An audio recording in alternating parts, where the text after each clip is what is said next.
Assalamualaikum warahmatullahi wabarakatuh. Bismillahirrahmanirrahim. Alhamdulillah. Wassalatu wassalamu ala asyrafil anbiya wal mursalin wa ala alihi wa sahbihi.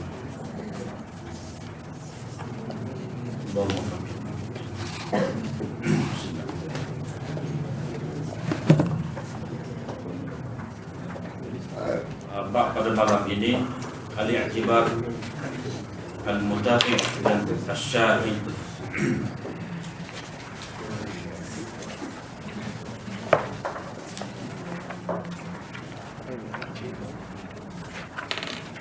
Sebagai penutup kepada jenis-jenis hadis, pengarah awak bagi satu bab berkenaan dengan i'tibar.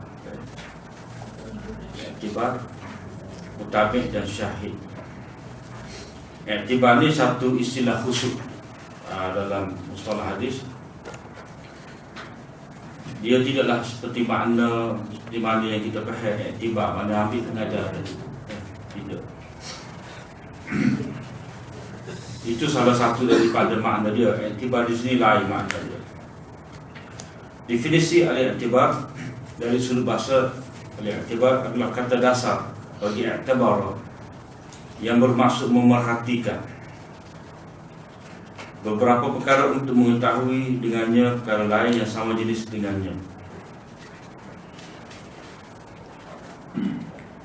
Jadi kalau kata i'tibar tu mana ambil pengajar ya, mana tengok tu untuk tahu faedah ya, untuk mendapat pelajaran daripada perkara tersebut. Dari segi istilah pula memeriksa jalan-jalan hadis yang diriwayatkan oleh perawi secara bersorangan untuk mengetahui adakah ada perawi lain yang juga meriwayatkannya atau tidak. Maknanya i'tibar ni mana satu kerja yang dilakukan oleh ahli hadis untuk mengetahui apakah benar seseorang perawi itu didakwa dia bersendirian dalam meriwayatkan sesuatu hadis. Jadi tujuannya untuk pastikan bahawa dia ni betul-betul kah seperti dakwa setengah orang kata dia seorang yang menerima hadis daripada seorang guru.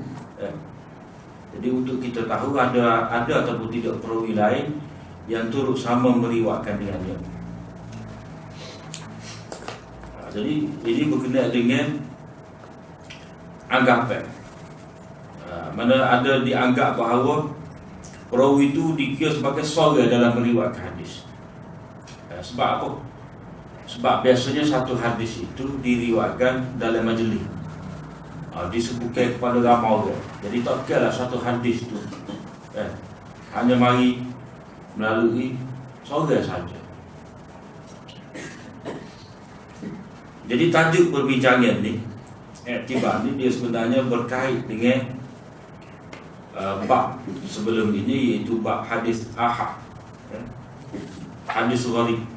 Jadi dalam perbincangan awal-awal dulu hadis ahad terbahagi kepada hadis masyhur, hadis aziz dan juga hadis gharib atau hadis fard.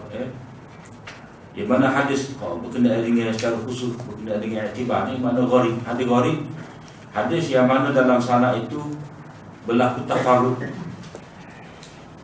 Berlaku tafarrud mana seorang perawi itu bersendiri yang meriwayatkan hadis. Jadi faedah daripada i'tibar ni kita nak pastikan benarkah ataupun tidak perawi itu dikatakan tafarrud dalam periwayatan hadis. Apakah benar dia bersendirian dalam meriwayatkan hadis? Dia seorang je. Betul ke tidak?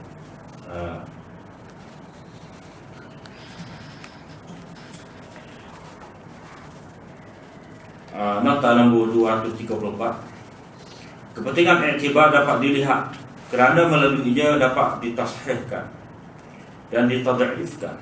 Mana sesuatu hadis itu dapat dinilai sebagai sahih ataupun sebagai dhaif. Ini kerana hadis-hadis yang perkhidmatan dan sanad yang hampir sama dihimpun. Orang panggil jam'ul tur, jam'ul mutun ataupun jam'ul matni wal asanid. dihimpun dan dikaji setiap tahun. Jadi dalam istilah ini dipanggil dirasatul asanid, kajian tentang sanak-sanak, dibandingkan antara satu sama lain. Istilah dia al-muqaranah bainar riwayat. Dilihat sifat-sifat setiap perawi, mana dari sudut dia adil ke tidak, apakah semua perawi-perawi itu sikoh, dhabit lah atau tidak. Lepas tu nak pula tahap masing-masing. Sejauh mana mereka menghafaz dengan tepat hadis yang diterima, atau mereka itu berbeza-beza dalam periwayatan atau berseorangan dalam riwayatan. Termasuk dalam bab ni juga, mana boleh nilai perawi itu dia mulazamah dengan guru dia lama mana. Selain itu, dapat dinilai kemampuan perawi, adakah beliau seorang sering melakukan kesilapan dan waham dengan menyalahi perawi-perawi yang sipat atau tidak. Mana kita tengok dia seorang perawi itu,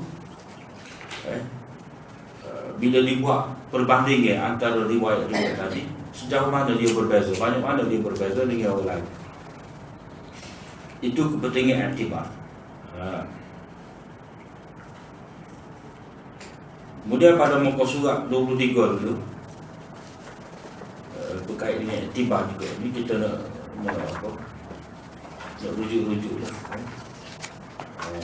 supaya kita boleh tanda lah, panggil cross reference, rujuk ke sila mudah. Itu pada muka surat 23 nota 28. Tidak harus menghukumkan berlaku tafaruk pada sebuah hadis, melainkan setelah melakukan iktibar. Itu memeriksa sanad hadis. Itu dalam semua bentuk penulisan hadis, bagi memastikan adakah ada perawi lain yang turut sama meriwayatkan hadis tersebut, atau hadis itu mempunyai sokongan hadis lain yang sama makna yang diriwayatkan oleh sahabat yang lain. Untuk itu kitab-kitab atraf, jadi kitab tentang potongan-potongan hadis, perlu sekali dirujuk. Itu berkenaan dengan iktibar. Jadi iktibar ini satu proses lah, yang mesti dilakukan oleh pengkaji hadis. Kemudian istilah yang kedua, al-mutabi'. Dari sudut bahasa, al-mutabi' adalah kata nama pelaku, jadi ismul fa'il bagi taba'a, itu turut sama, ikut. Dari segi istilah pula hadis, yang perawi-perawinya turut meriwayatkannya dengan hadis tunggal yang diriwayatkan oleh perawi lain dari sudut lafaz dan makna, atau pada makna saja dengan syarat sama pada sahabat. Maknanya satu hadis itu telah diriwayatkan oleh seorang perawi. Kemudian hadis yang sama itu juga ada diriwayatkan oleh perawi lain, mana sama-sama anak murid kepada seorang guru tersebut.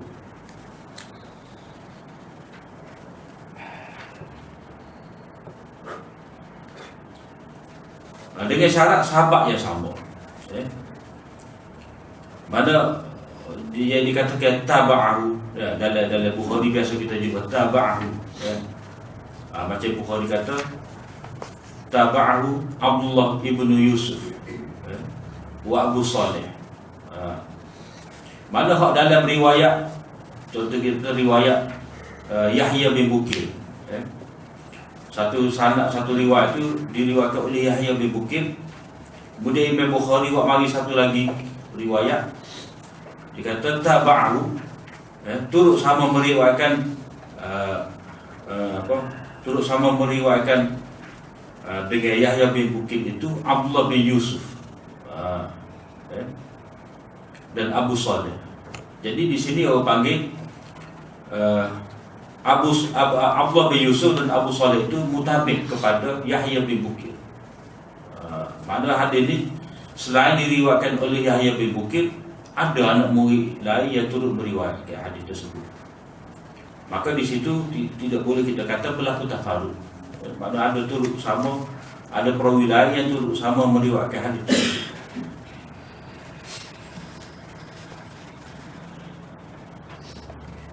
Asyahid. Asyahid dari sudut bahasa, asyahid adalah kata nama pelaku bagi asyahadah.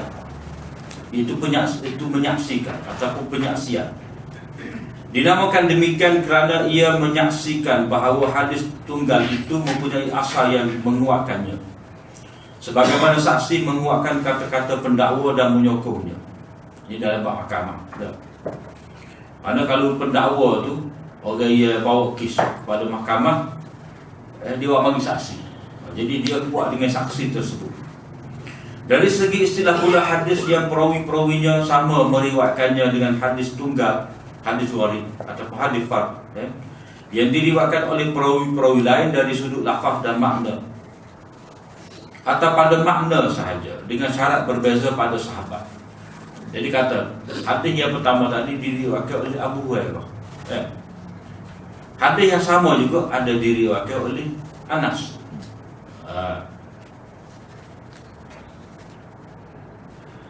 Mana selain hadis ini diriwayatkan sebagai musnad Abu Hurairah, ada juga diriwayatkan sebagai musnad Anas.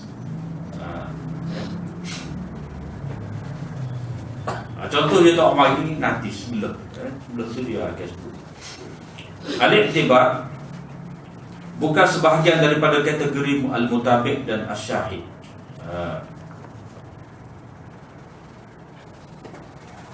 Boleh jadi ada individu yang keliru. Mana mungkin setengah pelajar dia keliru lalu menyangka al-i'tibar itu termasuk dalam kategori yang sama dengan al-mutabi' dan asy-syahid.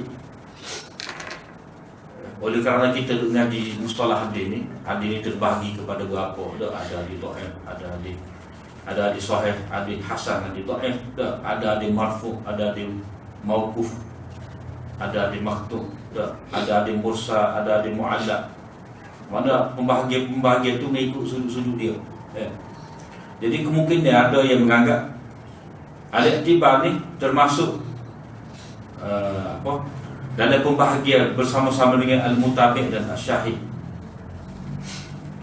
Sebenarnya bukan begitu, kerana al-i'tibar itu adalah keadaan untuk sampai kepada keduanya. Mana untuk kita tahu orang ini jadi mutabi' kepada orang itu, hadis ni ada syahid bagi dia, ada sokongnya bagi dia, itu diperolehi, diketahui berdasarkan kepada kaedah i'tibar tadi. Dengan kata lain, ia adalah metod untuk mengkaji dan memeriksa hadis-hadis yang boleh menjadi mutabi' dan menjadi syahid.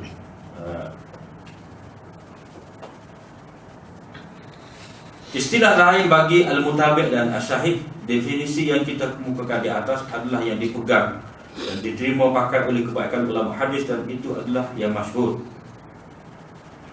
Bagaimanapun ada takrif yang lain bagi kedua istilah itu. Itu disebutkan at-tabi'. Perawi-perawi itu sama-sama meriwayatkan hadis yang tunggal itu, hadis yang fard ataupun gharib itu dengan lafaz yang sama ada berbeza sama ataupun tidak. Ada juga pakai dengan istilahnya. Mana tabi' ini dia merangkumi, sama ada sahabat sama ataupun tidak. Kalau dalam tabi' tadi sahabat yang sama, kalau sahabat yang berlain kita panggil syahid.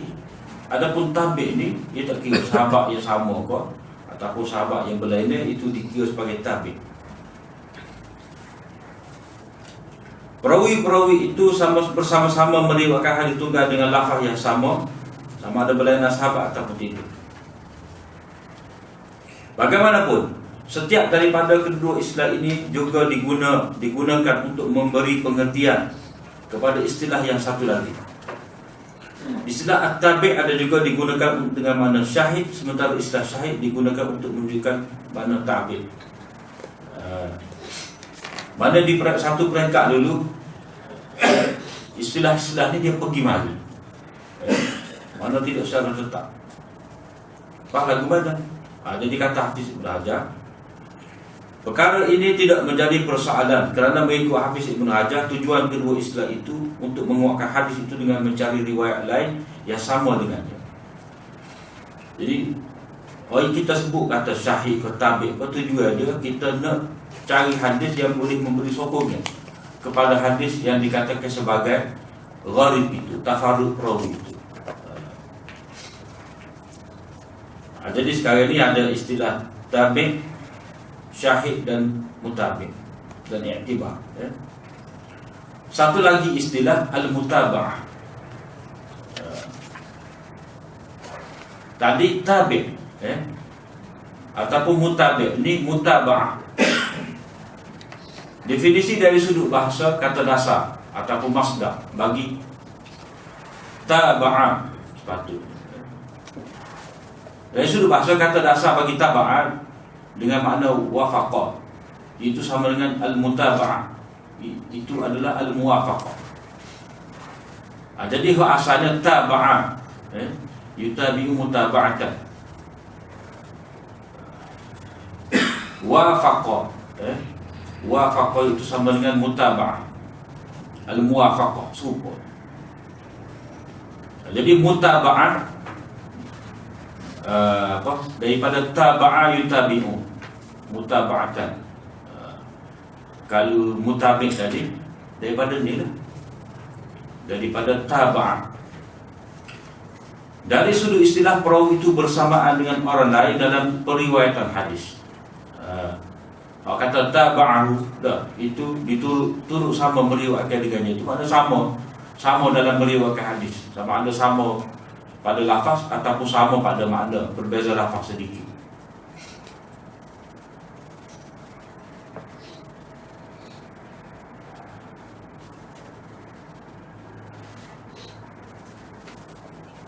Jadi yang dikatakan sebagai mutaba'ah ni, maknanya bila ahli hadis itu buat kajian dan dia memeriksa sanad-sanad hadis tersebut, kita panggil sebagai i'tibar.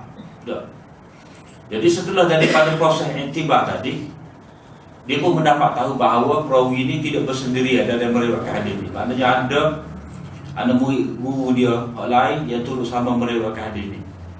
Maka yang ditemui itu dipanggil sebagai mutabi'. Mutabi'. Jadi setelah diketahui ada mutabi' kepada dia tu, maka itulah dikatakan sebagai sudah ada mutaba'ah. Mana turut serta dalam meriwayatkan hadis tersebut.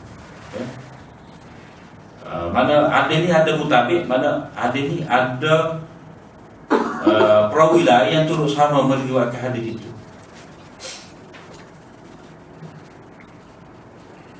Bahagian-bahagian al-mutaba'ah.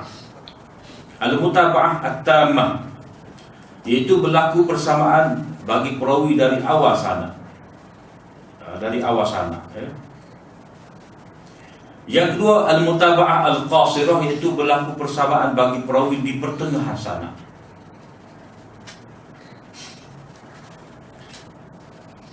Tammah dan qasirah. Mana tammah ni maknanya berlaku persamaan itu daripada awal lagi. Qasirah tu tengah-tengah. Beza gitu je. Contoh, penulis akan menyebutkan satu contoh yang dikemukakan oleh Hafiz Ibnu Hajar yang merangkumi al-mutaba'atul tammah, al-mutaba'atul qasirah dan asy-syahid.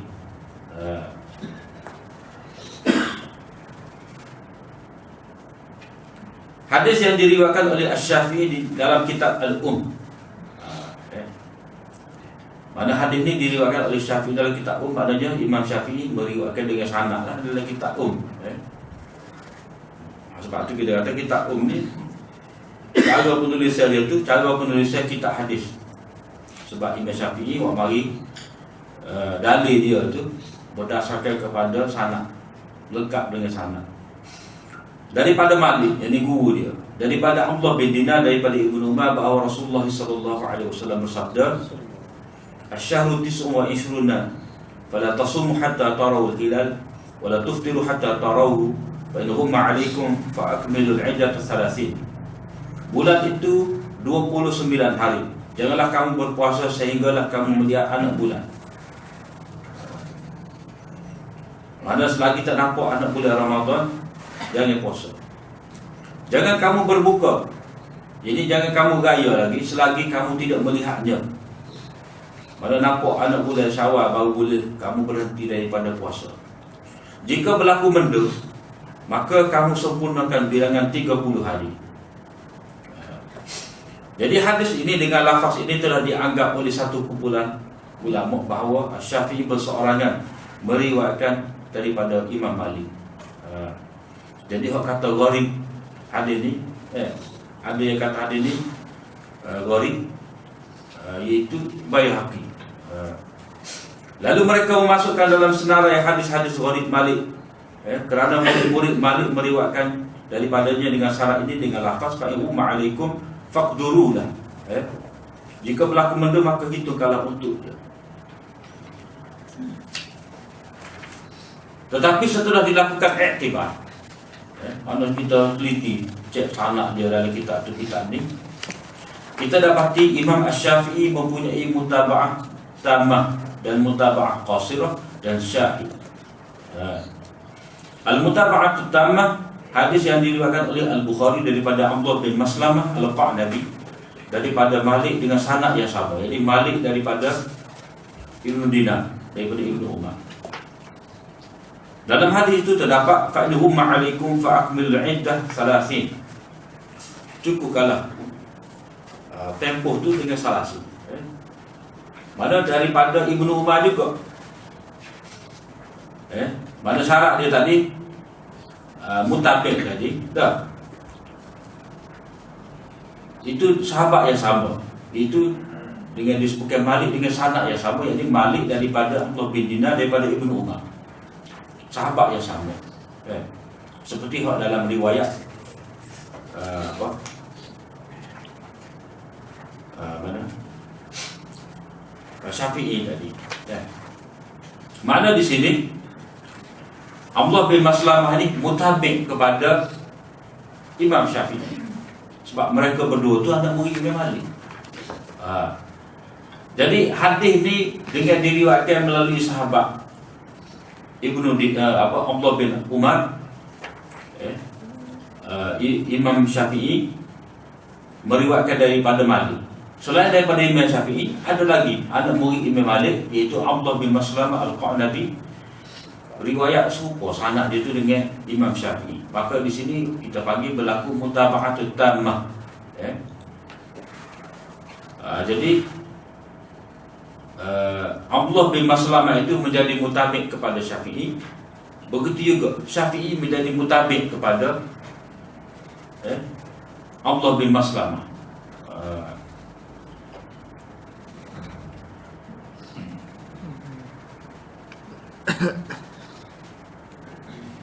Al-mutaba'atul qasirah, hadis yang diriwayatkan oleh Ibnu Khuzaimah daripada jalan Asim, melalui jalan Asim bin Muhammad daripada bapanya Muhammad bin Zaid daripada datuknya Abdullah bin Umar dengan lafaz fa'idhum ma'alaikum fakammilu 30. Jadi hak ini berlaku mutaba'ah sebelah atas. Sebelah atas. Jadi hak tadi sebelah bawah, mutaba'ah kepada Imam Imam Syafi'i.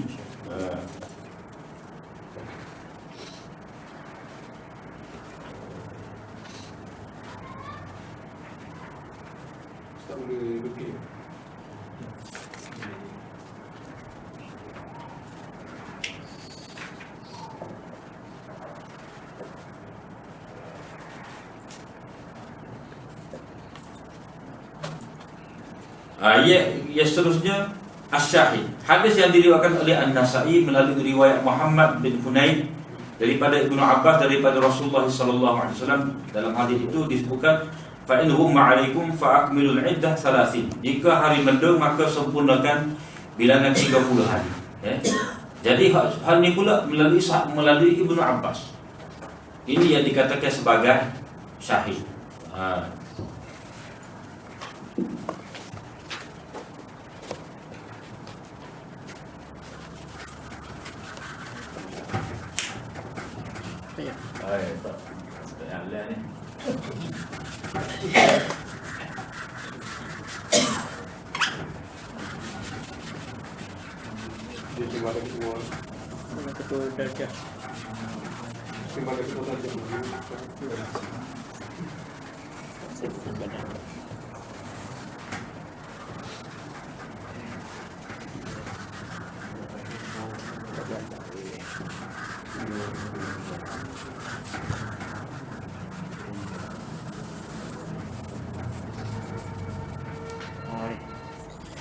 Iban dan Rasulullah.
Jadi baik haki kata hadis itu fa'akmilul iddah salasin. Itu apa? berlaku tafarruq, mana Syafi'i saja yang meriwayatkan daripada Malik lagu ni. Kata bayang. Tetapi setelah buat iktibar, tengok dalam kitab tengok dalam Bukhari, tengok dalam Ibnu Huzaimah, tengok dalam Nasa'i, maka didapati bahawa jumpa dalam Bukhari, anak murid Malik yang lain kok Nabi, ini Abdullah bin Maslamah turut meriwayatkan sama seperti Syafi'i. Jadi sini orang panggil berlaku mutaba'ah tammah. Pada awal. Kemudian cari lagi, jumpa bahawa ada berlaku mutaba'ah. Yang ni Zaid bin Abdullah, yang bin Ibn Umar, dia turut meriwayatkan seperti mana Abdullah bin Dinar. Jadi ini orang panggil mutaba'ah qasirah. Jadi belah pada peringkat atas. Pada peringkat atas. Jadi sekarang ni masih lagi sahabat yang sama, Ibnu Umar.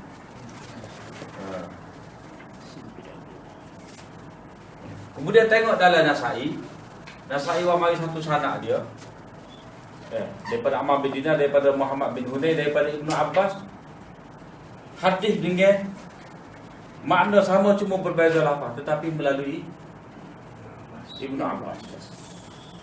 Jadi hadis Ibnu Umar ni sudah mempunyai sokongan. Jadi dia dipanggil sebagai sahih. Sahih. Tapi tak boleh pula kita nak kata mutaba'ah ni muka atas, tak ada mutaba'ah dah. Istilah dia sahih. Jadi dalam istilah dipanggil syawahid. Jamu syawahid. Mana sudah ada sokongan bagi perawi tersebut. Macam untuk orang Qasirah tu kan. Dia sebut sini Muhammad bin Zaid daripada datuknya. Terus mana timbul Zaid bin Abdullah? Zaid bin Abdullah tu, Zaid tu anak Ibnu Umar. Gitu. Tapi kalau ikut dari dia tak ada dalam pengarah perawi ni. Datuknya Abdullah bin Umar. Dia tu daripada Muhammad tu kan, daripada datuknya tu bapak pada Abdullah. Datuknya Abdullah ibn Umar. Oh, dia silap tu kan. Abdullah datuk dia. Asim bin Muhammad daripada bapanya Muhammad bin Zaid, daripada datuknya Abdullah bin Umar. Ada bawa asal? Tak ada. Tak ada.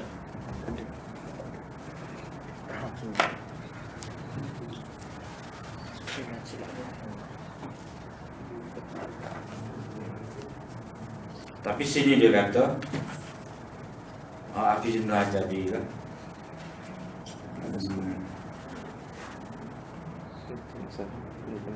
Dari Tariq Asim bin Muhammad bin Zaid daripada ayahnya, daripada Ibnu Umar.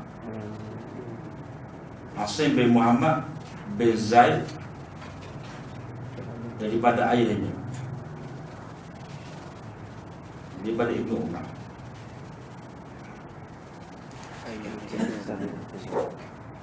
Kalau ada kita cek semula lah. Ini buta tu.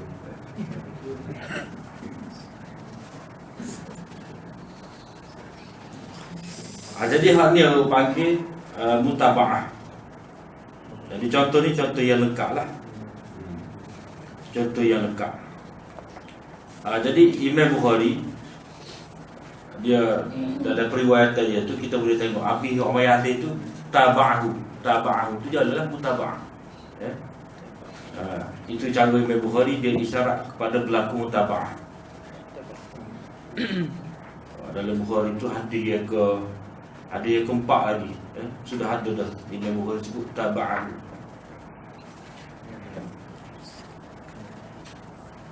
Dalam Muslim kita boleh tengok mutaba'ah ni. Mana Imam Muslim tu dia kata haddatsana Ibnu Abi Syaibah wa Ibnu Bashar.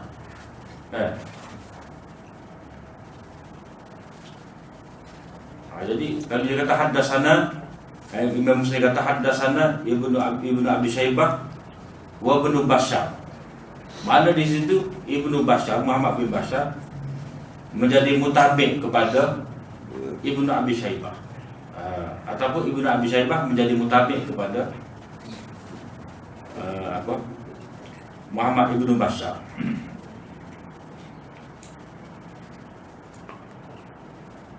Jadi bila macam contoh Imam Muslim buat mari tarik yang banyak tu, kita boleh tengok lah berlaku mutaba'ah, sama ada mutaba'ah peringkat awal, yakni mutaba'ah tamah, ataupun berlaku di tengah-tengah sanad, dipanggil mutaba'ah qasirah.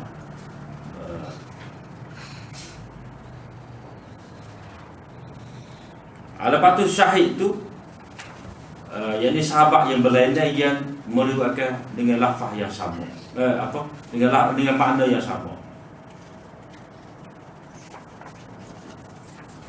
Kemudian diambillah berkenaan dengan nama-nama hadis. Nama-nama hadis itu ada berapa? Tak tahulah, banyak. Boleh bila sendiri. Itu dengan apa? Bab yang pertama dan kedua. Bau bab pertama. Tak. Bau bab pertama. Bab pertama tu bahagian nama-nama hadis. Nama-nama hadis. Nama-nama hadis ni ada pembahagian itu mengikut sudut pembahagian dia. Mengikut sudut pembahagian dia. Kalau melihatkan kepada bilangan perawi, hadis itu ada hadis mutawatir dan ahad. Kalau melihatkan kepada hadis itu boleh nak buat hujah, dia ada hadis makbul, dia hadis mardud. Lepas tu makbul tu sendiri pula, kalau kita nak tengok kepada hak mana boleh amal, hak mana tak boleh amal, dia terbahagi pula kepada hadis muhkam, hadis nasikh, hak tu boleh amal. Hak hadis mansukh, tak boleh amal. Lepas tu dilihatkan kepada hadis tu hadis mardu, hadis tertolak. Tertolak tu sebab apa? Sebab terputus anak ke, ataupun perawi itu dipertikaikan. Dan kita tengok pada minggu yang sudah tu, minggu dekat bodi, pembagian hadis itu terbagi. Hadis itu mempunyai beberapa bahagian kerana disebabkan berlaku mukhalafah, percanggahan. Berlaku percanggahan dari segi titik, lafaz hadis. Ada hak ni sebut, ada hak tu tidak sebut. Hak kuat bercanggah dengan hak lemah, hak lemah bercanggah dengan hak kuat.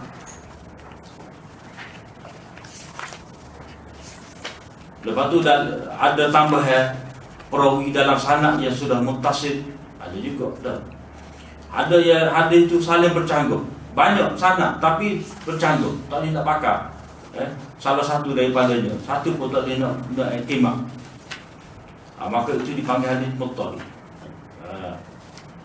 Lepas tu hadis tu ada pula terbagi kepada marfu' dan mauquf, serta maktub.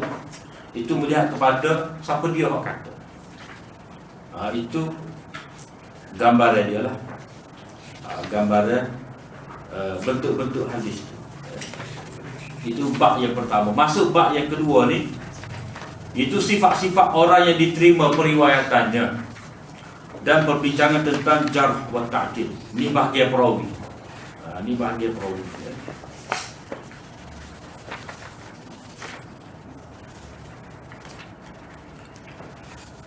Fasa pertama, dia ada 3 fasa.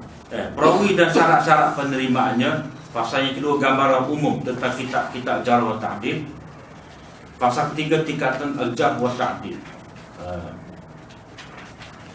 Jarah itu maknanya kita mencederakan perawi, maknanya kita pertikaikan dia, maknanya kritik. Maknanya ulama hadis mengkritik perawi.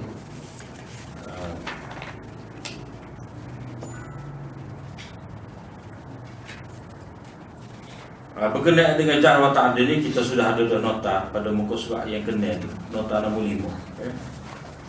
Boleh tengok situ lah. Pendahuluan kepada fasa yang pertama, perawi-perawi dan syarat-syarat penerimaannya. Pendahuluan, oleh kerana hadis-hadis Rasulullah SAW hanya sampai kepada kita melalui para perawi,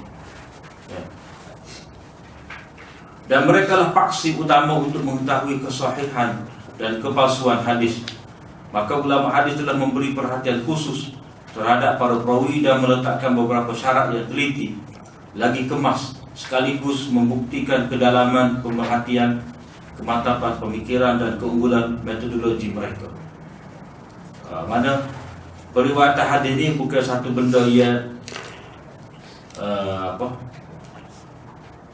sembrono.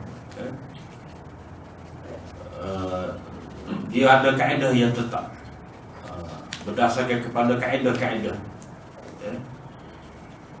Syarat-syarat yang diletakkan oleh ulama hadis pada perawi serta syarat-syarat lain bagi penerimaan hadis dan riwayat tidak pernah dicapai oleh mana-mana agama sekalipun. Mana kemajuan penemuan ni kalau ada dalam ilmu hadis ini tidak pernah dicapai oleh mana-mana agama sekalipun pada zaman moden ini, walaupun ahli-ahlinya mendakwa bahawa mereka memiliki metodologi dan ketelitian. Mereka tidak meletakkan syarat pada pelapor berita seperti syarat yang dimestikan oleh ulama hadis pada perawi, meskipun syarat yang lebih rendah daripada itu. Mana bagi mereka siapa-siapa terbuka untuk menjadi perawi, kalau agama lain lah. Kebanyakan berita-berita yang dilakukan oleh agensi-agensi berita rasmi tidak dapat dipercayai dan diyakini. Ini kerana para pelapornya tidak dikenali. Tahu ada nama CNN dah. Cari kat agensi-agensi itu lah. Bukankah kebinasaan cerita-cerita itu kerana para pelapor, kerana pelapor-pelapornya? Selama beberapa waktu saja ternyata kebanyakan berita itu adalah palsu. Itu dalam kita kata realiti lah. Realiti dalam berita-berita lebih. Tetapi hadis Rasulullah ni terjaga. Sejak daripada sahabat sampailah kepada imam-imam hadis. Orang panggil asrul riwayah, zaman periwayatan hadis. Sampailah kepada Imam Bukhari. Imam Bukhari itu kita kata sudah masuk kepada era tadwin, pembukuan hadis secara rasmi, secara menyeluruh. Jadi Imam Bukhari ada kitab hadis dia, Imam Muslim ada kitab hadis dia, begitu juga imam-imam yang lain. Mana sudah terhimpun dalam kitab-kitab mereka hadis-hadis tersebut, dan para perawi dia tu ada syarat-syarat dia. Syarat-syarat penerimaan perawi. Majoriti ulama hadis dan fiqh telah sepakat bahawa dua syarat asas mesti ada pada perawi, iaitu yang pertama, keadilan perawi itu mestilah keadilan, iaitu perawi itu mestilah seorang muslim, baligh, waras, tidak mempunyai faktor-faktor kefasikan dan perkara-perkara yang mencacatkan maruah. Ini dia bagi syartul adalah, adalatul rawi. Yang kedua, ketepatan yang dithabit, iaitu tidak bercanggah dengan perawi-perawi thiqah, tidak lemah ingatan, tidak ada kesilapan jelek, tidak lalai dan tidak banyak kekeliruan. Hal ini di syarat hadis sahih ini. Jadi membantu kita faham ini pada berbahasa tentang syarat hadis sahih.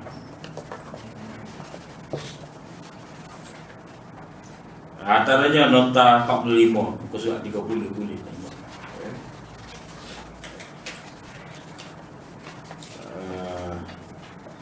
Nota muka surat 29, nota nombor 40.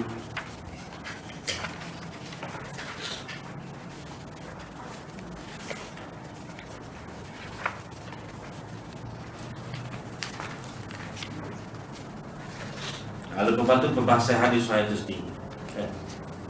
Syarat-syarat hadis sahih. Bagaimana keadilan terbukti?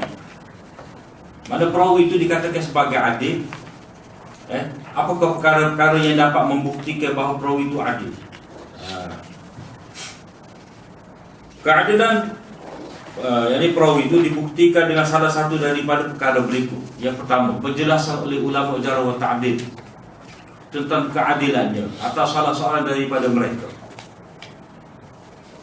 Mana ulama jarh wa ta'dil kata dia ni adil, atas salah seorang daripada ulama jarh wa ta'dil walaupun tidak seorang.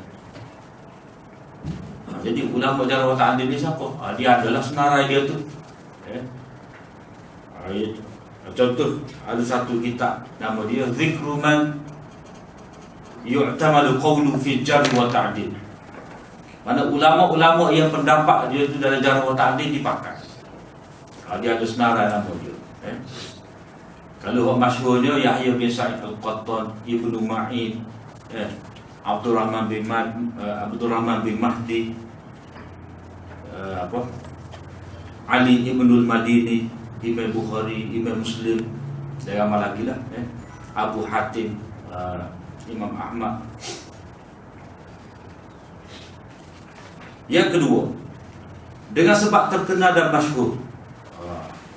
Sesiapa yang terkenal dengan keadilannya di kalangan ahli ilmu memadai tersebar pujian terhadapnya dan tidak perlu lagi kepada penjelasan daripada ulama jarh wa ta'dil. Mana dia ni kalau tak ada dalam kitab jarh wa ta'dil pun tak apa. Kalau kata tak ada lah, mereka itu termasuklah para imam seperti imam mazhab yang 4. Imam mazhab yang 4.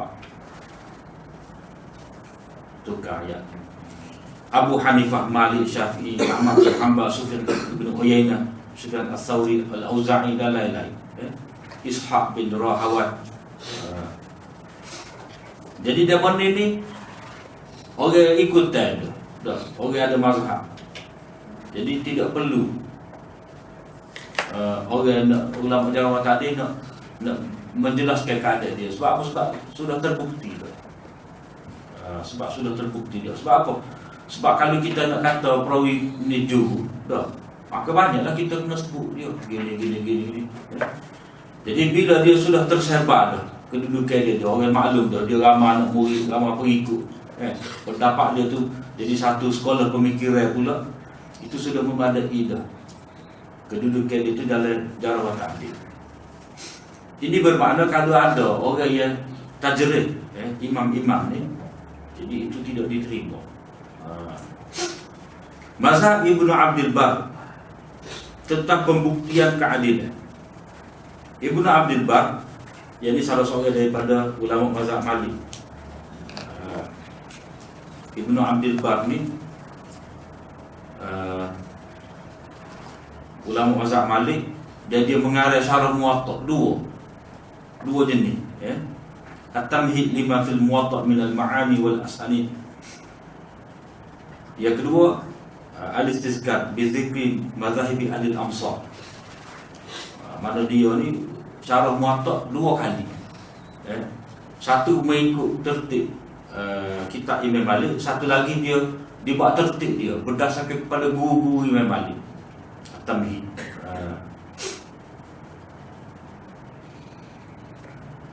Beliau berpendapat bahawa setiap pembawa ilmu yang terkenal dengan memberi perhatian terhadap ilmu, mana dia ni terlibat dengan ilmu, memang maklum dah, maka dianggap sebagai adil sehinggalah terbukti tajrih kepadanya.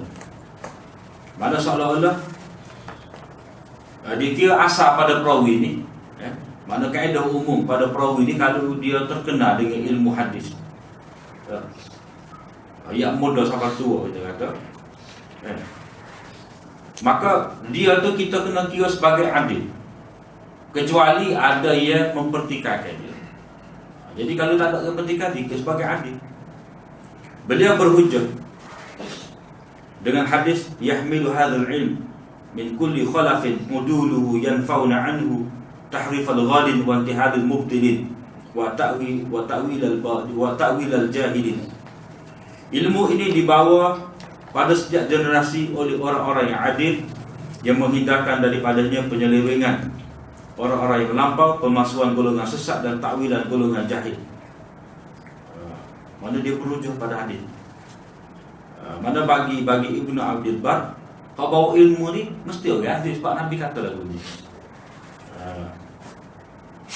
Bagaimanapun pendapat beliau ini tidak dipersetujui oleh para ulama. Sebab itulah mari pendapat dia ni sebagai nak roh, ataupun nak bincang sejauh mana tepat ataupun tidak pendapat dia ni. Jadi tidak dipersetujui oleh para ulama kerana status hadis ni tidak sahih. Jika diandaikan sahih, maka maknanya hendaklah ditafsirkan sebagai perintah. Jadi hadis ni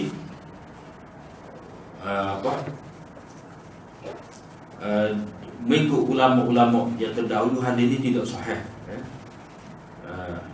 Sebab ada masalah. Walaupun banyak tarik, setiap daripada tarik itu ada masalah. Terputus anak, ada perawi yang tidak kuat.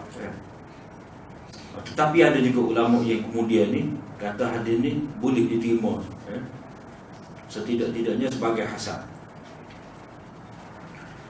Jika diandaikan sahih, maka maknanya hendaklah ditafsirkan sebagai perintah. Maknanya hadis ni kita tak boleh nak bahas sebagai realiti, keadaan. Jadi Ibnu Abdul Bar bahas hadis ni sebagai realiti.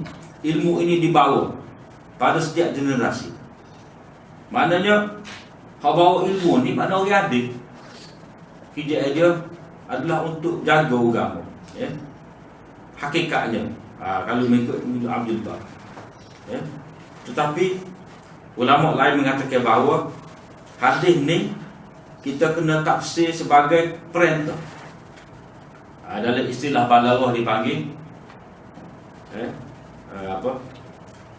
khabariyatul lafzi wa isyaiyatul makna. Dari segi lafaz memanglah menceritakan satu berita, keadaan. Tapi dari segi makna dia tu, itu sebagai perintah. Macam kita kata radhiyallahu anhu, rahimahullah. Rahimahullah itu makna semoga Allah merahmati, semoga Allah meredai. Itu dia ada makna perintah. Jadi hadis ni orang panggil khabariyah lafzah. Mana dari segi lafaz memang sebagai pemberitahuan, satu pernyataan. Tetapi sebenarnya ini sebagai perintah.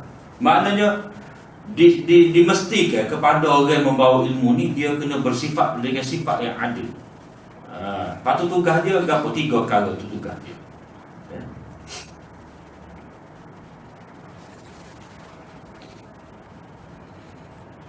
Jadi hadis ni orang panggil khabariyah lafzah. Lafaz tu lafaz tu sahaja sebagai khabar, tetapi makna itu ada makna perintah. Ini penafsiran lagu ini berdasarkan kepada ilmu balaghah. Balaghah satu ilmu lain pula. Lepas ngaji nahwu, ngaji syarak, ngaji balaghah pula. Nak faham hadis, nak faham Quran, kena ada satu lagi, tak ada dengan nahwu sahaja. Nahwu ni kita nak betul ayat, nak faham ayat. Balaghah ni lagu mana makna tu disampaikan dengan pelbagai cara, dengan pelbagai maksud. Balaghah, mana ilmu penyampaian makna. Pentafsiran ini berdasarkan ada juga perawi yang tidak adil membawa ilmu ni. Maknanya bukan semua yang dikatakan sebagai ulama tu orang berjuru. Ada juga yang bermasalah.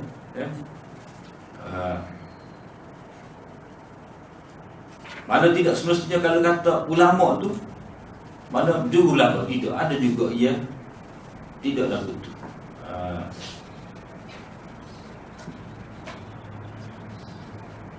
Sebab itulah hendaklah kita faham hadis ini sebagai perintah. Perintah yang ditujukan kepada orang yang memikul ilmu ni.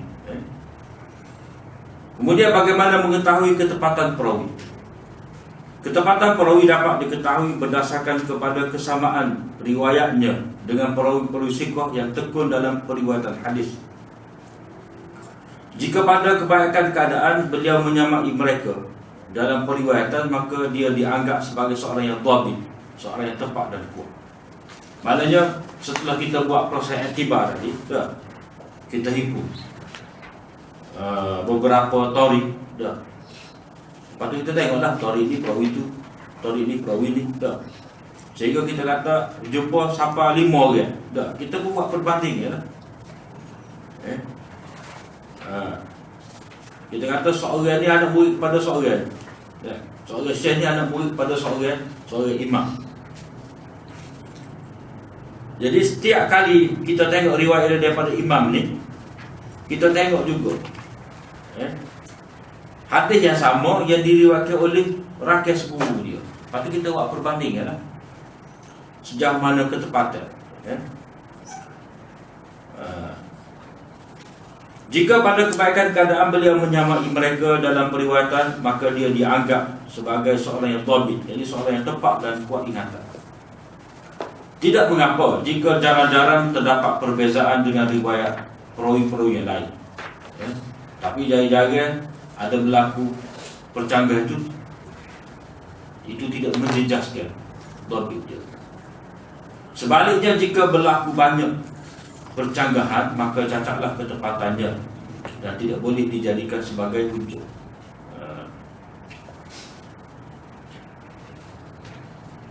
Adakah tajrih dan ta'dil diterima dengan tanpa alasan? Jadi istilah dia panggil jarh mubham ataupun jarh mufassal, ya.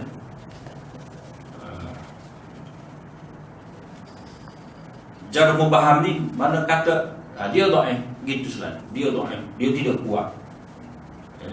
Dia tidak boleh dipercayai. Sebab apa tak boleh percaya? Dia kena sebut sebab. Sebab dia ada fahaman ke, ada fahaman Murji'ah ke, dia Khawarij ke, dia Syiah ke, ataupun dia Qadariyah ke. Jadi itu alasan-alasan tidak diterima riwayat dia. Ataupun dia banyak berlaku waham, dia ikhtilaf selalu dalam fikiran dia. Jadi adakah tajrih dan ta'dil diterima tanpa alasan? Jadi adakah boleh diterima jarh mubham dan ta'dil mubham? Mengikut pendapat yang masyhur dan sahih, ta'dil diterima tanpa disebutkan sebabnya, kerana ia terlalu banyak dan sukar untuk dihitung. Kerana ulama yang mentakdirkan perawi terpaksa menyebut dia tidak melakukan ini, tidak melakukan itu, dia buat ini, dia buat itu dan sebagainya. Mana banyak pun ya. Dia pergi sembahyang Jumaat, dia pergi menuntut ilmu, dia buat baik pada dua ibu apa, dia khidmat di masjid, macam-macam kena ya. Maka tidak perlu ta'dil secara mufassal. Tetapi tajrih tidak diterima kecuali dengan menjelaskan sebab, kerana sebabnya tidak sukar untuk dinyatakan. Sebab boleh ya, mana sebab-sebab tajrih ni dia terhad. Sebab-sebab tajrih itu dia terhad seperti contoh kita kata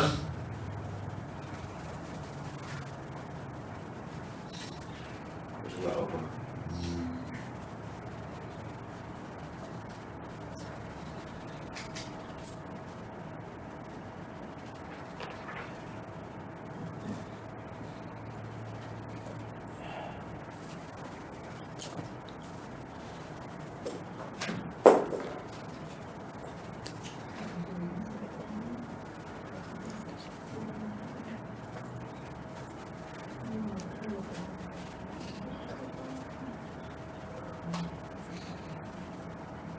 Macam aku suka 90 tercanggah dengan perawi-perawi siqah ataupun sebab bid'ah, dia meriwayatkan berdasarkan kepada hafalan, itu sebab-sebab juga, sebab tajrih, dia meriwayatkan berdasarkan kepada hafalan, kitab dia hilang kok, kitab dia terbakar kok, itu sebab-sebab lah. Ataupun dia ambil riwayat daripada guru dia tu selepas daripada guru dia tu ikhtilaf, ataupun dia ni seorang yang berlaku tadlis. Itu semua sebab-sebab yang boleh disebut boleh dihitung.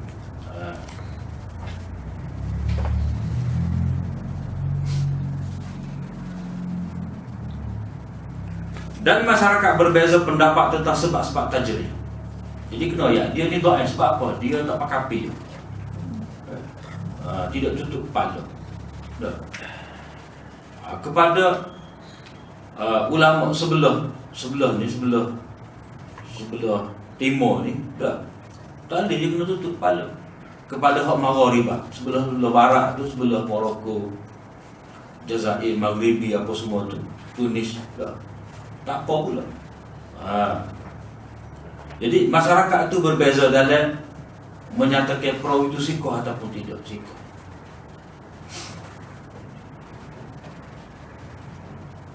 Jadi kadang-kadang itu tajrih itu atas dasar muru'ah. Dia jaga peribadi ke tidak. Jadi penentuan pada orang ni jaga peribadi dia itu berbeza mengikut masyarakat setempat. Jadi setengah tu boleh timur, sekala setengah tu tak boleh timur. Kadang-kadang ulama mentajrihkan perawi tanpa tajrih yang wajar. Ibnu Salah berkata inilah yang jelas diakui dalam ilmu fiqh dan usul. Maknanya tajrih itu kena berdasarkan sebab yang munasabah. Sebab yang munasabah. Al-Khatib Al-Baghdadi menyebutkan itu adalah mazhab iman yang hafiz hadis dan pengkritik hadis seperti Nuqat, seperti Al-Bukhari. Mana mengikut Nuqat, pengkritik hadis, mana tajrih itu kena sebut sebab. Kata doa sebab apa? Kena ayat putih mana doa itu sebut. Ini mazhab imam yang hafiz hadis dan pengkritik hadis seperti Al-Bukhari, Muslim dan lain-lain. Oleh kerana itu Al-Bukhari berhujjah dengan sempurna perawi yang ditajrihkan oleh orang lain seperti Ikrimah. Mana Ikrimah tu ada ulama yang tajrih dia. Mana bila Imam Bukhari terima, mana bagi dia sebab tajrih tersebut tidak muktabar di sisi dia. Ketiga Amr bin Marzuk. Muslim pula berhujjah dengan Suwaid bin Sa'id dan sempurna perawi yang dipertikaikan oleh orang lain. Jadi dia tahu bahawa Jarh tu tidak memberi kesan. Tidak memberi kesan terhadap periwayatan dia. Begitu juga dengan Abu Daud. Ini menunjukkan bahawa mereka berpendapat bahawa tajrih tidak terbukti kecuali dengan diterangkan sebabnya. Kemudian adakah tajrih dan ta'dil terbukti dengan seorang sahaja? Mana seorang perawi ini hanya seorang ulama yang kritik dia. Cukup atau tidak? Pendapat yang pertama menurut pendapat yang sahih, ta'dil dan tajrih boleh sabit dengan seorang imam. Mana seorang imam ni kata dia tak sudah cukup. Tidak perlu kepada agama. Yang kedua, ada pendapat mengatakan perlu kepada dua orang imam. Jadi pendapat ni berdasarkan kepada jarah wa ta'dil ni ataupun periwayatan ni sama dengan syahadah. Saksi, dalam bab penyaksian. Kalau dalam bab penyaksian nak dua orang, maka dalam bab periwayatan hadis ataupun tajrih perawi ni nak kepada dua orang juga. Kemudian tajrih dan ta'dil serentak pada perawi yang sama. Mana seorang perawi ni sebahagian ulama kata dia sikoh, sebahagian ulama kata dia dhaif. Jadi kita nak pakai orang.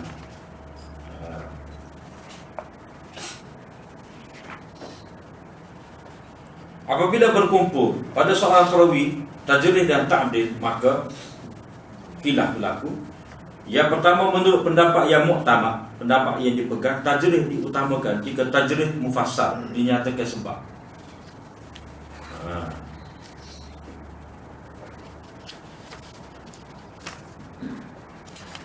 Mana atas orang perawi ini macam-macam pendapat ulama. Ada kata dia la ba'sabi, tidak mengapa. Ada kata dia dhaif, ada kata dia sikoh. Jadi kalau jarh tu saja seperti kata dhaif, gitu saja. Maka jarh itu tidak memberi kesan. Sebab orang yang kata adil ni, sebab bagi dia terbukti dia adil. sudah memadai. Kita kata tadi ta'dil secara mubaham sudah cukup. Kalau kita nak kata dia adil sebab apa? Oh ya, dia gini dah. Panjanglah senarai. Jadi bila jar, jadi jar mubaham bertembur dengan ta'dil mubaham juga, maka kena dahulukan, kena tarjihkan ta'dil. Tetapi bila ta'dil itu bercanggah bertembur dengan jar mufassar, yang disebutkan alasan tajrih tersebut, maka hendaklah diutamakan tajrih. Pendapat yang kedua, dikatakan jika bilangan ulama yang mentakdirkan itu ramai, maka ta'dil didahulukan. Tetapi pendapat ini dhaif dan tidak dipegang. Jadi ini dia pakai berdasarkan kepada majoriti. Tengok majoriti kata lagu mana.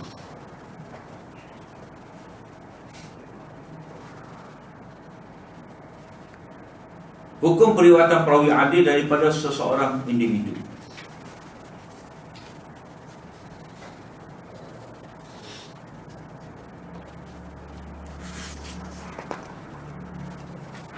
Periwayatan seorang perawi adil daripada seseorang tidak boleh dianggap sebagai ta'dil. Mana kita kata Ibn Hibban, dia ada sebut dalam kitab dia seorang perawi, ataupun Abu Dawud, dia sebut dalam kitab dia seorang perawi. Jadi adakah dengan sebab dia sebut perawi tersebut dalam kitab dia, maka dikira sebagai dia kata adil? Boleh ke tidak? Ataupun seorang ulama mazhab, dia berpegang dengan hadis yang diriwayatkan oleh seorang perawi, yang mana perawi ini orang kata dhaif, tapi dia ada riwayat. Adakah itu dikira sebagai ta'dil pada dia? Jadi ta'dil dia orang panggil ta'dil tidak secara jelas, tidak sarahatan. Periwayatan seorang perawi adil daripada seseorang tidak boleh dianggap sebagai ta'dil. Ini merupakan pendapat sebilangan besar ahli hadis, dan inilah pandangan yang sahih. Ada juga yang mengatakan itu merupakan ta'dil untuk perawi tersebut. Tapi ada juga kata kalau dia ambil riwayat pada dia, ataupun dia berpegang dengan hadis perawi tersebut, maka tak kira dia nak berhujah dengan hadis yang dhaif, yang mana perawi dia itu perawi dhaif. Jadi itu dikira sebagai dia ta'dil. Dia mentakdir ke perawi tersebut secara tidak langsung. Amalan dan fatwa seorang alim mengikut sesebuah hadis bukanlah merupakan keputusan kepada kesahihannya. Ini kaedah juga. Jadi bila kata seorang ulama itu berhujah dengan sebuah hadis, itu tidak bererti hadis itu sahih mengikut ulama lain. Tetapi boleh jadi kepada dia itu sendiri sahih, sebab tak kira dia nak berdalilkan dengan hadis yang lemah. Jadi bagi dia itu tidak menjadi hujah kepada orang lain. Itu hanya hujah ke atas diri dia sahaja. Kalau dia berhujah dengan hadis itu, maknanya kira-kira perawi hadis itu di sisi dia orang yang adil. Tetapi bagi orang lain itu tidak mengikat, orang lain. Macam kita baca dulu, Imam Syafi'i kata haddatsani man asiqu bi. Hadis ini telah diriwayatkan oleh orang yang aku percaya pada dia. Jadi ta'dil secara mubaham lagu ni.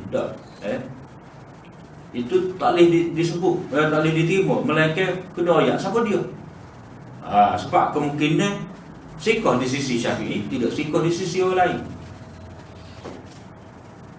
Demikian juga percanggahannya dengan hadis itu bukan merupakan kritikan terhadapnya, terhadap kesahihan hadis tersebut, dan tidak juga terhadap perawi-perawinya. Mana bila satu pendapat imam tak serupa dengan hadis. Macam kita kata Imam Malik dalam Muwatta dia riwayat hadis al-bai'ani bil khiyar ma lam yatafarraqa. Ada khiyar majlis. Hadis itu menunjukkan kepada khiyar majlis, tetapi Imam Malik tidak pakai hadis tersebut. Dia kata khiyar majlis ini tidak bertepatan. dengan ayat Al-Quran dan amak penduduk Madinah. Jadi kalau lagu tu tak jadi satu akak, tak jadi macam sebab acu akak orang ni boleh patah. Jadi bagi Imam Malik, dia tidak terima riwayat itu. Tetapi bila dia tidak terima riwayat itu, tidak bermakna dia mendhaifkan hadis tersebut. Tidak.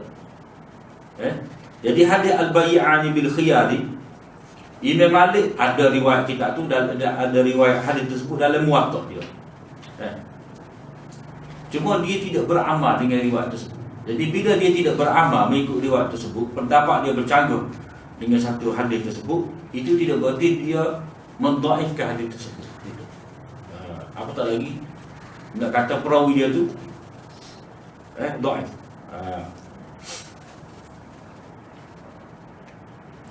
Sebab tu dia kata sini, demikian juga percanggahannya dengan hadis itu bukan merupakan kritikannya terhadap kesahihan hadis tersebut, dan tidak juga terhadap perawi-perawinya. Ada dikatakan itu adalah keputusannya tentang kesahihan hadis ini. Ada juga yang kata lagu itu.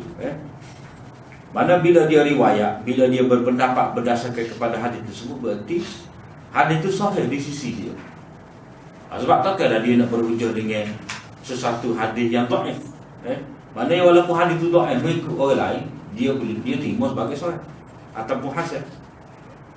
Pendapat ini diakui sahih oleh Al-Amidi, salah seorang ulama usul dalam mazhab Syafi'i, dan ulama lain dari kalangan ahli usul. Dalam masalah ini ada perbahasan yang panjang dan terperinci, panjang lagi cerita. Sebab itulah ilmu jarah wa ta'dil ni dia ada ilmu dia pula, ada kaedah dia pula. Kalau dalam kitab kita ni sikit dah. Muka surat 139 tu habis. 10 muka surat, 9 muka surat. Dia panjang lagi soalan ni. Dan masalah jarah wa ta'dil ni dalam kitab usul fiqh pun bicara juga. Hukum periwayatan perawi yang bertaubat daripada kefasikannya. Mana syarat kita menerima hadis itu, makna perawi dia tu adil. Perawi adil ni perawi yang istiqamah dengan agama. Perawi yang patuh pada syariat. Dia tidak melakukan dosa-dosa besar dan tidak berpanjangan melakukan dosa-dosa kecil. Maknanya kalau perawi itu buat dosa besar, dia jadi fasik. Kalau dia berterusan buat dosa-dosa kecil, dia jadi fasik. Tetapi bila dia bertaubat, maka apakah boleh diterima taubat dia? Maknanya lepas pada ni kita boleh ambil riwayat dia. Mana dulu kita kata dia ni ada kesalahan-kesalahan ni. Jadi lepas pada tu maklum bahawa dia bertaubat. Jadi satu peringkat dulu kita tidak terima riwayat dia. Kemudian setelah diketahui bahawa dia bertaubat, apa hukum riwayat dia tu, kita boleh terima ke ataupun tidak? Di sini ada khilaf. Pendapat yang pertama, terima periwayatan hadis, periwayatan perawi yang bertaubat daripada melakukan kefasikan.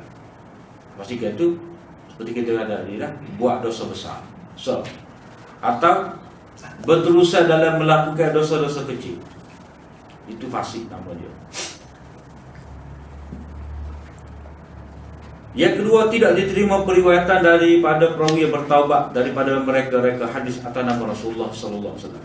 Maknanya kalau dia taubat daripada dosa-dosa besar, tak apa, kita terima riwayat dia. Tetapi kalau dia ni bekas mereka hadis, maka tak boleh diterima riwayat dia. Jadi kita kata dia tu tak jauh sampai bila-bila, tidak. Maknanya kita dalam bab hadis ni kita tak ada tolak ansur. Jadi setengah ulama kata pendapat yang kedua ni ini sebagai taglis, ancaman berat. Mana kalau orang tu sampai tahap pernah mereka hadis, dia bertaubat pun kita tak terima riwayat dia. Bukan kata dia tu tidak boleh dibaiki, tidak. Maknanya dia sendiri kerah. Ulama hadis dibuat syarat yang ketat. Sebab kemungkinan takut-takut kita tidak dapat membezakan. Ini dia riwayat masa bila. Zamir dia ketika sudah bertaubat ke ataupun sebelum daripada tu. Sebab itulah ini dia kena taglif, kena keras sikit. Ya. Kemudian bahagian berikut tu InsyaAllah pada minggu akan datang.